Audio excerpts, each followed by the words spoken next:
ಕೇಳ್ತಾ ಇದ್ದೆ. ಹಾಗೆ ಹಾಗೆ ಅವರಲ್ಲಿ ಮಾತಾಡ್ತಿದ್ರು. ಯಾಕೋ ಒಂದು ಕಿವಿ ಕೇಳಿದ್ರೆ ಸರಿ ಆಗೋದಿಲ್ಲ ಹೇಳಿ ಎರಡೂ ಕಿವಿಯನ್ನು ಹೀಗೆ ಮಾಡಿ. ಅಯ್ಯೋ ಯಾಕೆ ನೀ ಕೇಳುದು ಎಲ್ಲೇ ನೀನು? ಓ, ಇಲ್ಲಿ ಮತ್ತೆ ಕಿವಿ ಕೊಟ್ಟೆ ಹೀಗೆ ಕೇಳಿದೆ.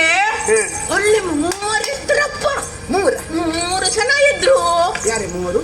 ಅದೇ ನಿನ್ನ ಗಂಡ ದಶರಥ ಇದ್ದ. ಚಕ್ರವರ್ತಿನ ಅವರು ಎಂತದದು? ದಶರಥ ಇದ್ದ. ದಶರಥ ಮಹಾರಾಜರು ಅಯೋಧ್ಯ ಭೂಪತಿ ಅಲ್ಲಿ ಇದ್ರು. ಅವರೊಟ್ಟಿಗೆ ಅವನ ಗೀತ ಈ ಗಡ್ಡ ಬಿಟ್ಟಿರ್ತಾನಲ್ಲ, ಬಿಳಿ ಗಡ್ಡ, ಇಷ್ಟು ಉದ್ದಕ್ಕೆ. ಅದೇ ಅಂತ ಗುರುವೇ ನಿಮ್ಮ ಗುರು ಅನಿಷ್ಟ ಅಂತ.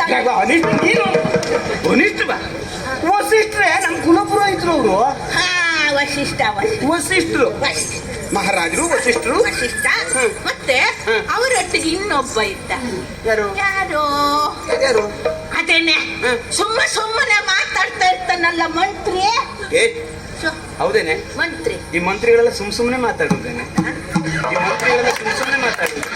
ಅವರು ಸುಮ್ಮನೆ ಇದ್ರು, ಇವ್ರು ಬಿಡೋದಿಲ್ಲ.